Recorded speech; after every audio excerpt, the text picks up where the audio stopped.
Know it. Toast. Toast.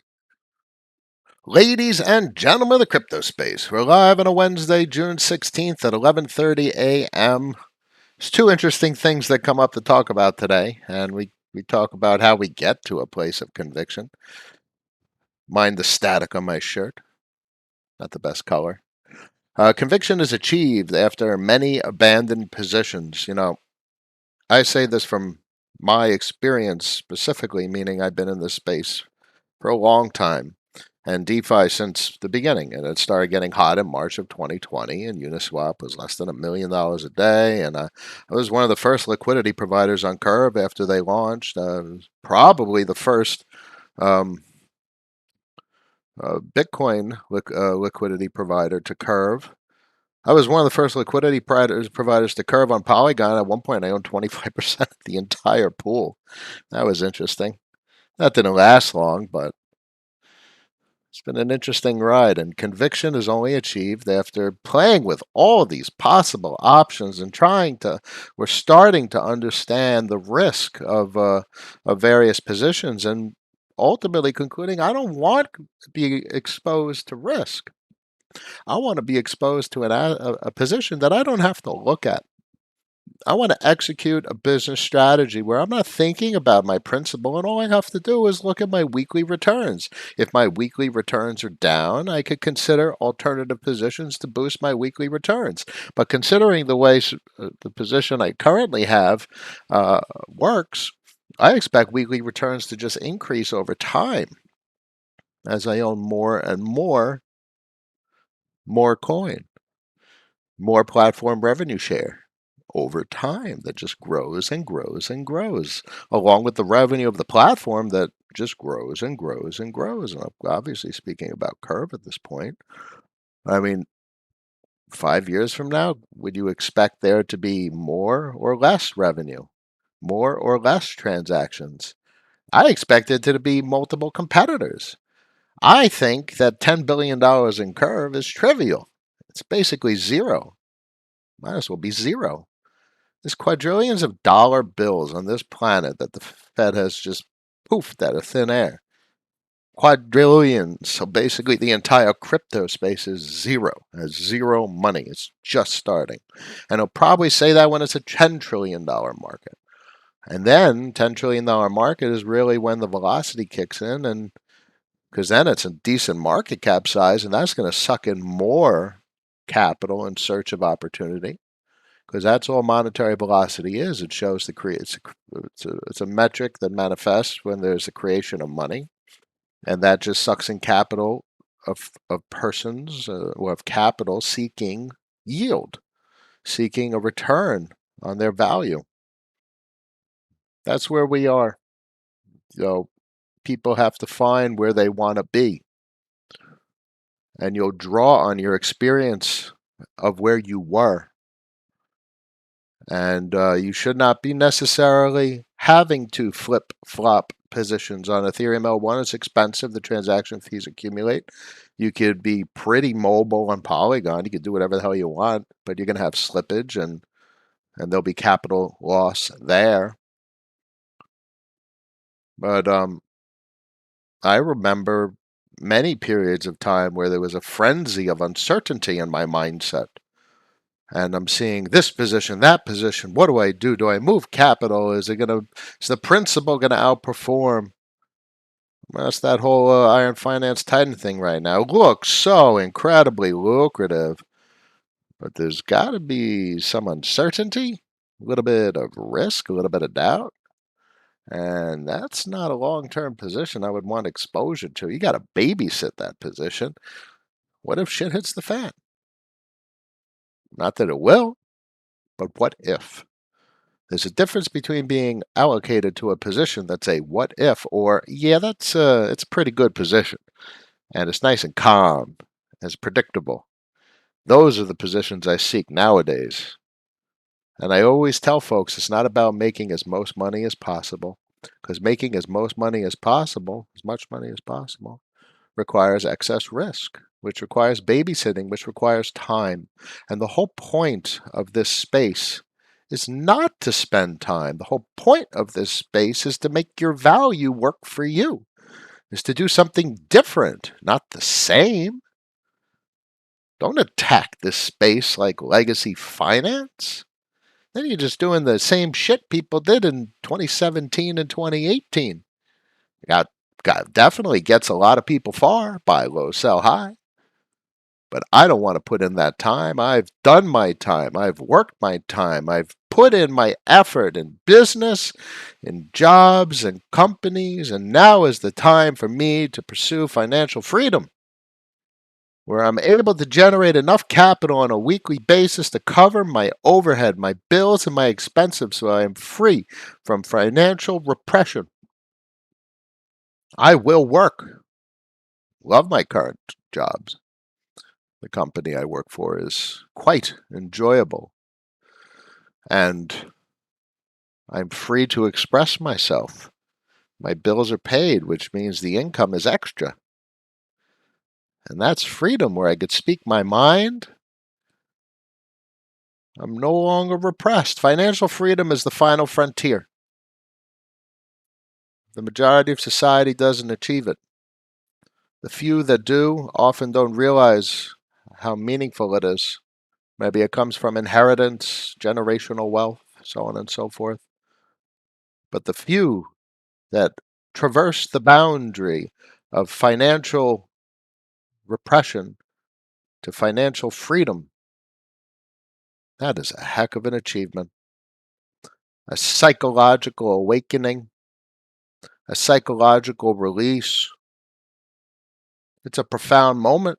And sometimes it takes realization for you to observe that that boundary has been traversed.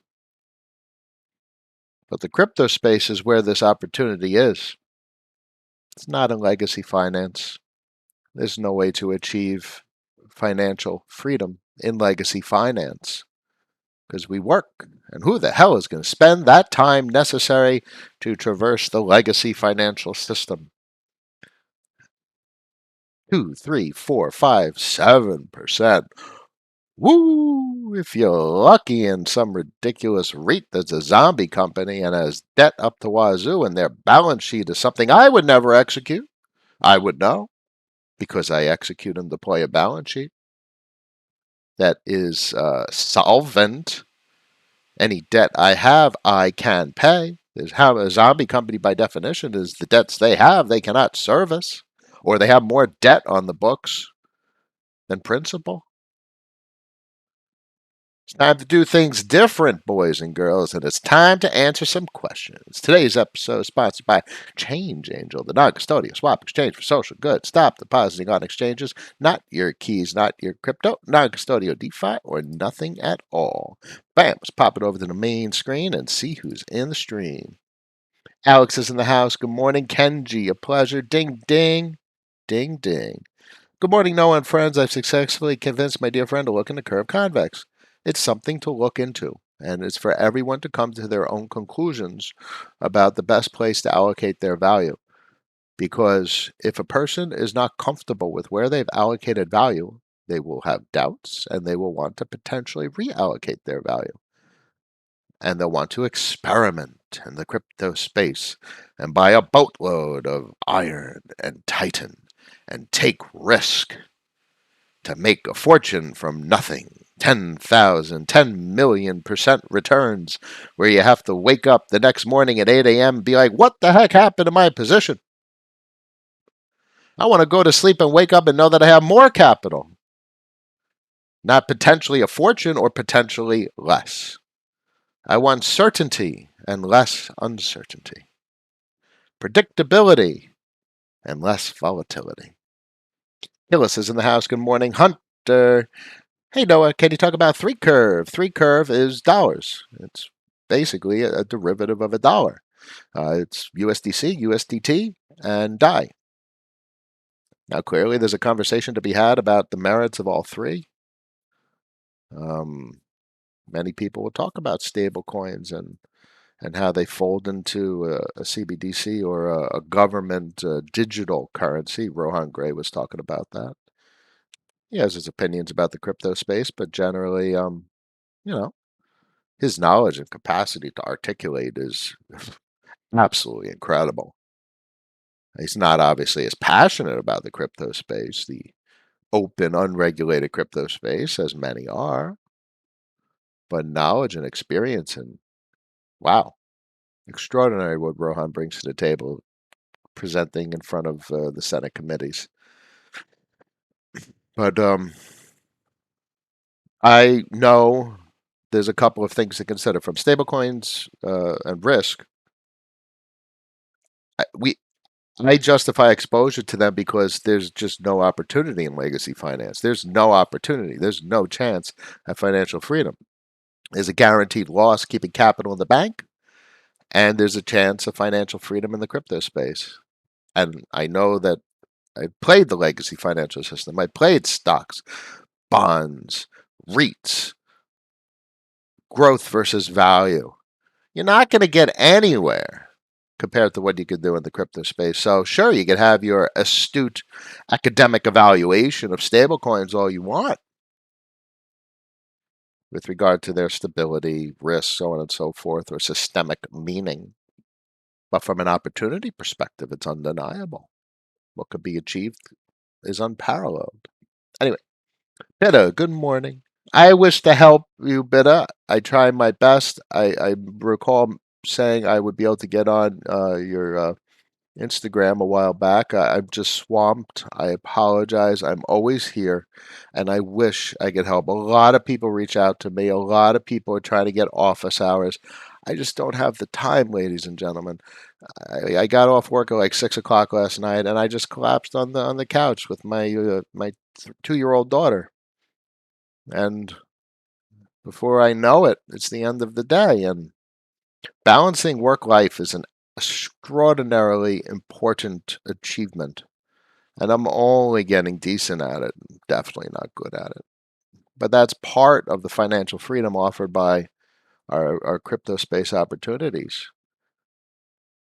Then you don't have to work excessively, and you know that you can work on your terms. It's an extraordinary achievement, ladies and gentlemen, if possible. And I wish it for everyone, especially folks that follow me, because I know what it offers. I know the psychological relief it offers. And I wish for everyone to experience that as well. But it's not just the positions that offer the relief, it's a psychological achievement that is a manifestation of attained positions.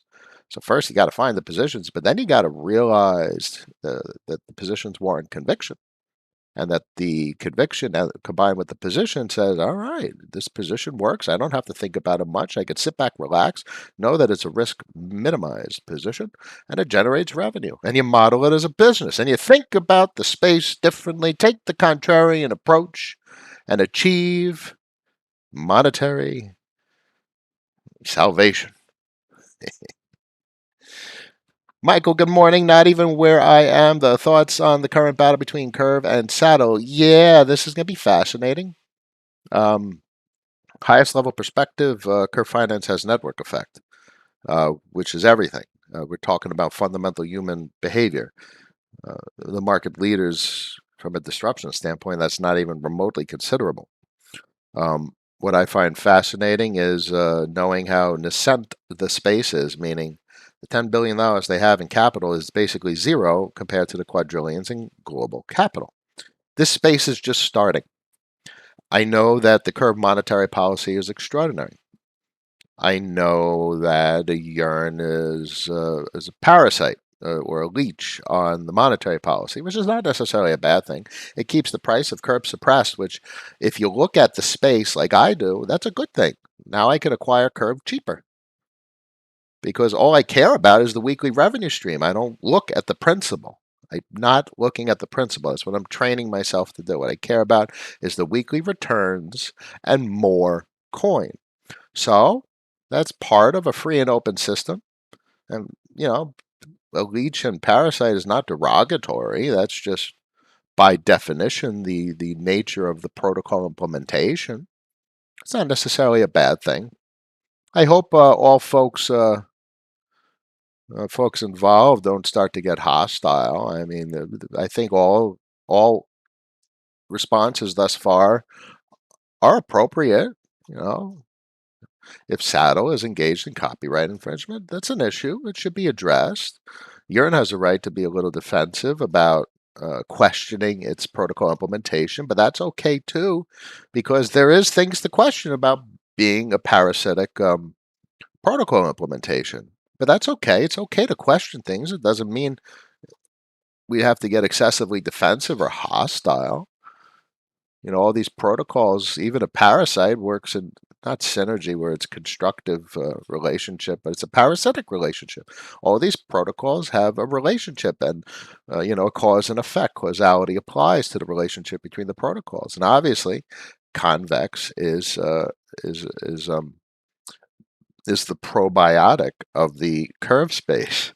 It operates in synergy, benefiting the host. So Convex has about $3.2 billion of TVL. Yearn has a little over 5. Convex is only a month and a half into deployment. Yearn's been around a long time. Convex has beefed up its TVL significantly, and we'll see how it plays out with regard to results. But you know, I favor Convex much more than Yearn. Yearn provides banking, compounded dollars, great. I've considered it significantly, and I've deployed capital historically, but over time I've realized it's pure opportunity cost. Because who gives a shit about dollars? They're worthless. They're useful as a form of payment. They have no meaning for financial freedom. They have no meaning in a business implementation. They don't generate revenue or, I mean, sure, the compounding you can deploy, I guess you're in a revenue type implementation, a business type implementation, but the way Convex is set up, it is much better suited for monitoring and measuring the success of the business. So I significantly favor Convex with regard to the capacity to deploy uh, value in the crypto space in modeled as a business enterprise. Um, So that's it. It's okay for everyone to have their opinions. It's okay for urine to be defensive. It's okay for everyone to know that urine is parasitic, which is just obvious. That's not derogatory. And convex is synergistic, and there potentially is a copyright legality issue between Curve and Saddle, and that's their right to ask the community if the community wants lawyers to get involved, and this is all okay. And that's what I know. And we'll all see how the story unfolds. That's the bottom line. Wave, good morning. Real conviction can't be swayed by anything except the person's fundamental narrative change. Sure, exactly. And the narrative changes. I, for a long time, was playing many different assets. I was on Polygon for a long time. And it took me maybe like 2, 3 weeks after Convex came out to experience a significant narrative change where I felt the way my capital was deployed had excessive opportunity cost. And once you see excessive opportunity cost, you redeploy the capital. It's the appropriate thing to do is to respect the portfolio. That's it. Crypties in the house. Hey, how are you? Look forward to seeing you on the stream this Friday. Yes, indeed, it'll be a pleasure. Uh, my good old friend Digibyte and the entire community. It has its narrative. It always has had its fundamental narrative. There's a reason why I spent the time I did working with the team, and I stay in touch with the team. I wish to help the team. It has altruism, which is honorable, and you know the countries are talking about using it as a payment system. You know, El Salvador's adoption. Digibyte is so much better. The complexity is Bitcoin has the network effect and it has the critical mass capitalization, and it has the mining stability. So El Salvador is going to need a mine, not necessarily for lucrative purposes, but they need to acquire a controlling stake in the security of the network because their financial system is going to be dependent on it. And that's the same thing that would have to happen for Digibyte, which is much smaller. Digibyte's a fraction of the size of Bitcoin, which entails anyone that wants to consume the network for its properties is going to have to take a controlling stake in the mining operation, um, which is totally doable. And this is all a choice. But the thing is, these countries are just barely starting to understand the potential for these crypto assets, and particularly the UTXO protocols. And over time, I can't speak to the lucrative nature of the Digibyte asset, and all I ever hope to do is speak to the technological nature of it. It's overwhelmingly technologically superior to Bitcoin. It does not have the network effect of Bitcoin. It has a heck of a meaningful systemic relevance. It's established in the psychology and the history of the crypto space. Has a heck of a community, and these are all wonderful properties to talk about. Adoption, consumption, these are all mutually exclusive. Price action, mutually exclusive. All very meaningful points to talk about. And more than happy to talk about it with the Digi fan. Digi, Digi, Digi. Always a pleasure, Noah. Since Curve is locked forever, when is it exchanged for CVX-CRV? Could we see a situation where there is a meaningful disconnect between the price of CVX-CRV and Curve? No, because there's a pool, and there will be pools, and arbitrage will always retain balance because arbitrage is lucrative. That's it. CVX-CRV is tokenized VE Curve. That's it. It's not to be overthought excessively. So it's liquid VE curve. That's probably the best way to describe it. But it's a derivative asset that yields significantly more than VE curve because it's a revenue share of the convex platform. And CVX is another story because it has its own monetary policy that's mutually exclusive from CRV, and it's another revenue share source of the convex platform. The dollar denominated yields on the assets are totally misleading. Because as CVX appreciates, the yield is going to depreciate or decrease because the yield is constant, because it's each one CVX is a revenue share right for the convex platform. So you're getting a certain amount of CVX CRV yield on your CVX stake. So as CVX increases, your dollar denominated revenue is going to decrease because the amount of CVX CRV yield is constant, or constant relative to your overall ownership of the total CVX stake outstanding, if that makes sense. Happy to be here for the first time. Benja in the house. Welcome. First time, no one be the last, and we're always here every day. Allie's in the house. Hey Noah, how is it that CVX CRV yields 100 plus in a ZERP environment and price of token does not appreciate considerably? Well, the price of CRV, which is basically CVX CRV, doesn't appreciate because of significant sell pressure. It doesn't appreciate because of yearn. That's why.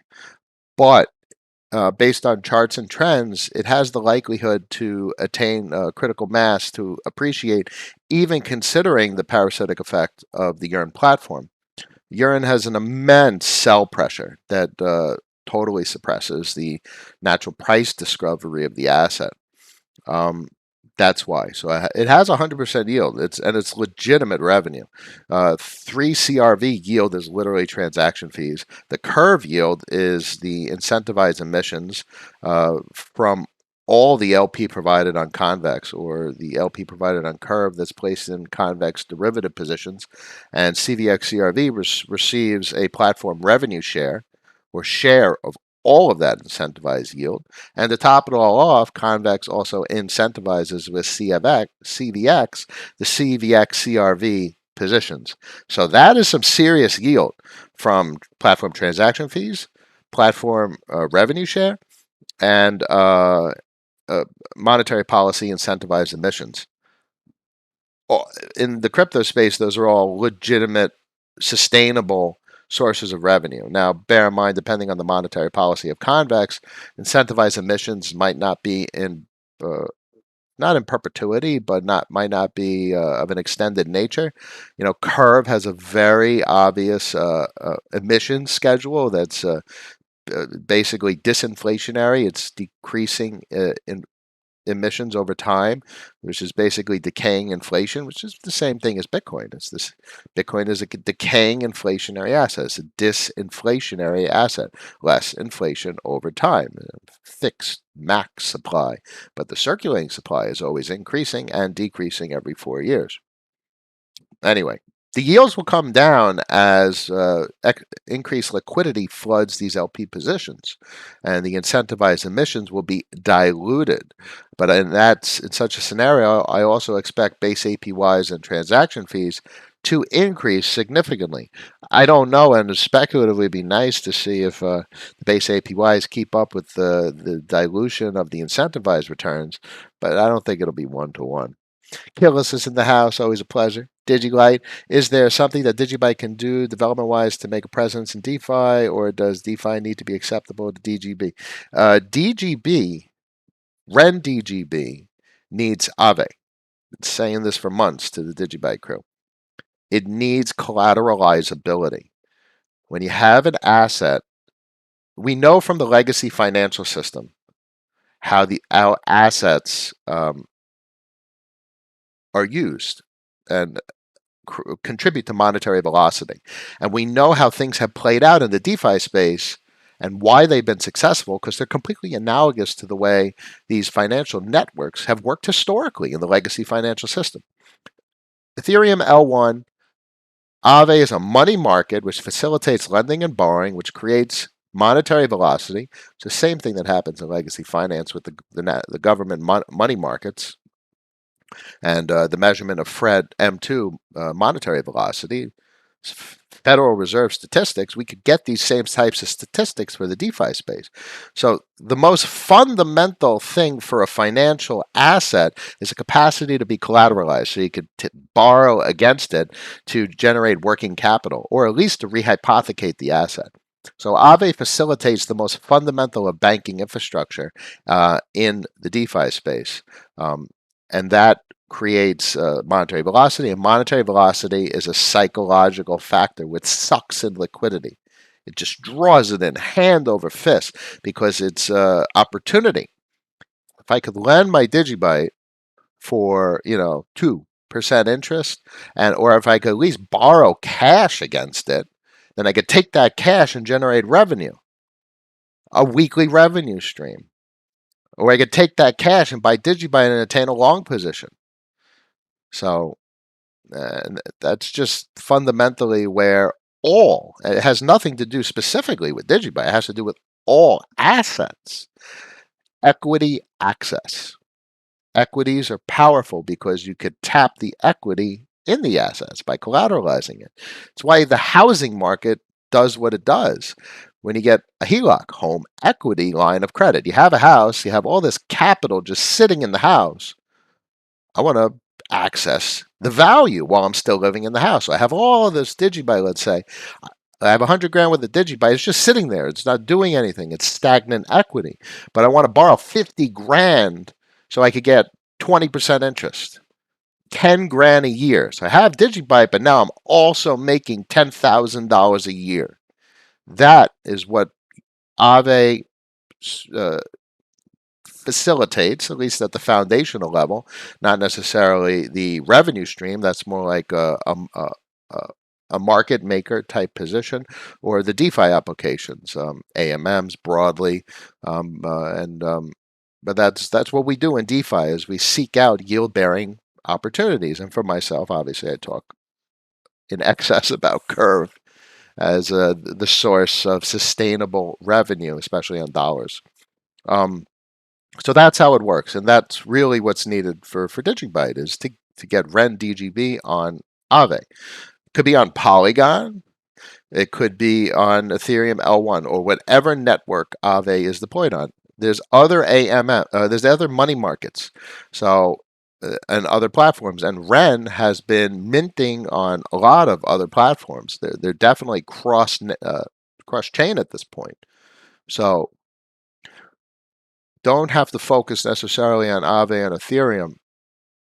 Pretty sure there's opportunities on Solana at this point. Um, Maybe there's something on. I don't know about Phantom yet. I know Phantom has Curve, but I don't know what it has for money markets. I'd have to look into Avalanche as well. But point being that that's the deal. Needs to get onto a money market, and that's how the entire monetary velocity flow starts. It's like an engine. Once it starts, it's running and accelerating and sucking in more capital, sucking in more capital. Thank you, Crypty. I appreciate it. 75 people in the stream, 21 likes. We can do better.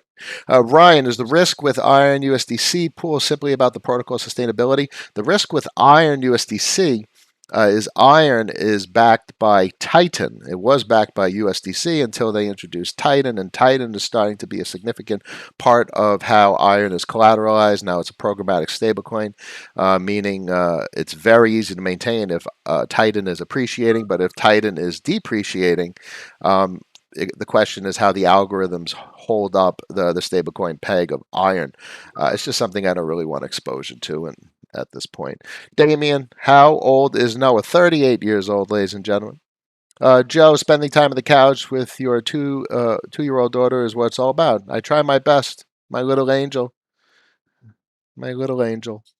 I'm in the same boat as you with the 2-year-old. She's the best motivation. Build this passive income. Yeah, I used to stare at these charts and trade and buy low, sell high, and I used to work too much for my companies. But the revenue, I could think differently now, and I need to focus on what's right and what's important in life. And that's the girls. 2 girls. I got a 6-year-old also. Can you comment on the Curve proposal to vote to protect intellectual property? I would say that's a good thing. Why not? Convex is the probiotic of the curve space. That's right. Isn't that the truth? Digibyte is ideal as a national payment method over Bitcoin. Yes, or as compared to Bitcoin, it's overwhelmingly, undeniably superior. Now it does have the price volatility, just like Bitcoin, and that's an issue. But how they're trying to deploy Bitcoin with Lightning Network, you might as well just use the Digibyte and skip over the Lightning Network. Now you still have all the same complexities. You're paying with an asset that's extremely volatile. The dollar denominated value goes up and down and left and right and all over the place. And they still have to set up the mining operation to secure the network. And right now they're doing that with volcanoes, which is awesome. That's so cool. So do the same thing and mine Digibyte as well and use that. So everything that Bitcoin's being used for, you could use Digibyte as well and do the same thing. That's their choice. It's their prerogative, and that's how history will be told. Adam, late to the party and missed a few this week, but good to see you. Always a pleasure. Been away camping. That's a nice time. I hope you enjoyed it. CryptoByte, the Digibyte community is altruistic, which is beautiful to see. I love it. It's wonderful. There's literally only good things. Everyone involved. It's a wonderful place to be. Allocating capital is another story. And that's worthwhile because we have a self fiduciary responsibility to ourselves and our families to do the best, what's best for us. And bear in mind that's also subjective. So what's best for us is a very subjective evaluation. What someone else does isn't something you should necessarily do, and what you do isn't something necessarily what someone else should do, vice versa. So everyone has to come to their own subjective ways. They want to express the way they view markets and future value, whether it's speculative. I would encourage not engaging in excess speculation, where the core of a portfolio has very predictable price action and stability and revenue. And sure, take a percent of your portfolio or 2% of the portfolio and shoot for the moon. That's okay. I got my assets. I got my moon assets, boys and girls. I got my Cosmos and Polkadot. Got plenty of assets. think Plasm on Polkadot's going to be a big deal. Me and the captain, who hasn't been around in a bit, got some of that early lock drop action. I got 6 Ethereum locked up in that thing until like 2023. That's awesome. You getting me excited talking about DGB, Digibyte? Yeah, it's a pleasure. Favorite topic. Wonderful topic. Wonderful people. Adam, are all CVX CRV equal to V curve locked for 4 years? Yes, pretty much. Any idea what happens to the CVX CRV after the 4 years locked up is over? Well, when you lock a CRV into CVX CRV, it's locked for 4 years in perpetuity. The lock is just extended in perpetuity. Larry, Big Larry in the house. Happy to catch you live today, my man. Always a pleasure, Larry. Zach, locked EPS doing pretty good. Yeah, at least it was a licensed port of Curve. At least they did the right thing and reached out accordingly and showed respect. And instead of engaging in IP or speculatively IP theft. How can I get GUSD? You could swap for it on Curve, or you could deposit dollars into Gemini, and Gemini you could withdraw GUSD. GUSD is the native stablecoin of the Gemini platform. I'm 22 with a stable income from my job. What tips would you give me to start building my financial future in the crypto space? Luca's in the house. Welcome. The first thing to do when engaging with the crypto space, not just the DeFi space, stablecoins. Don't buy assets. They're going to be too volatile to effectively traverse or navigate the landscape without having emotional reactions and natural fear. And you're going to be like, oh, my money's going away. It's going down. It's going up. To be able to handle the volatility of the crypto space requires an acclimation process, which takes a long time to acquire. It is imperative that people that start engaging with the crypto space just use dollars, because the fact that you could get 3, 4, 5, 6, 7, 8, 10% on your dollars easily on Aave, 10, 20, 30, 40% on Yearn, Curve directly, or Convex, this changes everything, because now you don't have the volatility. You have the risk. You have the stablecoin and the smart contract platforms, which I don't really consider risk at this point. But now you don't have the principal volatility. So you're able to start to understand the profound significance of the DeFi space. Earning real yield, 10, 20, 30, 40% on dollars, is basically a revolution. If you have enough dollars, you don't need to work, which means if you're 22, you could actually save. You can do what your parents and grandparents did and not be screwed by the banks, who just basically take your liquidity and just screw you. You put dollars in a bank account, you're guaranteed to lose 15% per year no matter what you do. They take your money. They use your money to sell mortgages and make their money, make their business. But in DeFi, you could use your money the same way banks do. So it's your money, it's your revenue, it's your returns, it's your business. And that's exactly what I talk about with my stream. This is a business operation. It's like J.G. Wentworth. It's your money. Do what you want with it. Most people probably don't know that reference. But the bottom line is, be the bank. Don't give your liquidity to the bank. Be the bank. And you can do that with merely stable coins in the crypto space. So you don't need to deploy capital to volatile assets. Frankly, I don't have the majority of my portfolio deployed to volatile assets, and I don't think of my primary position as a position. I think of it as a purchase. I have absolutely no intention, and I try and get it out of my mind to even potentially consider liquidating the primary position. I think of it as a purchase. I don't even consider it on the balance sheet. The pizza shop analogy, boys and girls. No business owner thinks about the value of their business. They do not. All they do is care about their salary. Your weekly returns is what it's all about. All right, I'm going to end on just Travis. Travis is awesome. He basically was the president of Real Vision. He's so much fun. He's a contrarian ideologist. I literally didn't show any charts at all in this stream, but over time, he's been receptive to the presentation of my narrative, and I find this interesting. He's noticing the 81% offered by Binance, and he's talking about if you had an asset capable of generating 80% per year, why would you sell it? Why not form a company to hold the asset and keep it for yourself? Ladies and gentlemen, I've been saying this for over a year. It's a business operation. So he expressed my idea. This is exactly my narrative since March 2020, when the first year of bearing opportunities emerged. Yields a corporate income, weekly revenue modeled as a business. Small business owner watches the value of their business on a weekly basis. Thus, principal vol becomes mute. The volatility of principal becomes moot. The measure of the business is the cash flow, the revenue stream, a contrarian approach to asset value allocation, but from a model perspective, it facilitates a novel approach to accommodating the volatility in the crypto space. Oh, yeah. 73 people in the stream, 28 likes. We can do better.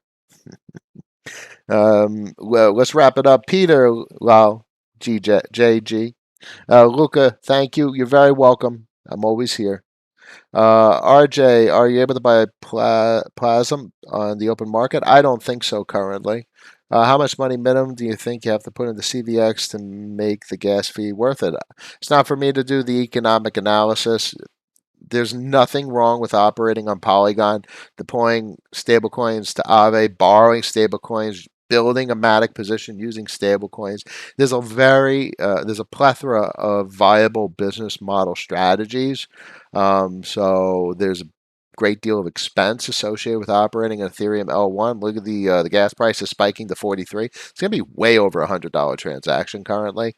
I've been operating for the last 2 weeks, and it's been like 15 Gwei, which is 10, 15, $20 transactions, which I can accommodate. I could justify in this type of environment 40 or more in Gwei. I'm going to reduce the amount of transactions I execute. On Polygon, you do whatever you want, whenever you want. The transaction fees are basically zero.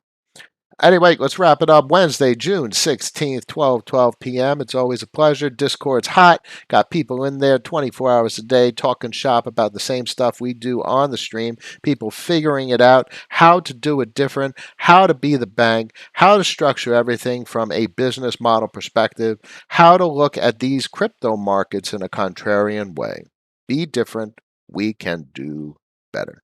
As always, thanks you all for joining today. Tell everyone to subscribe, and I will see you tomorrow.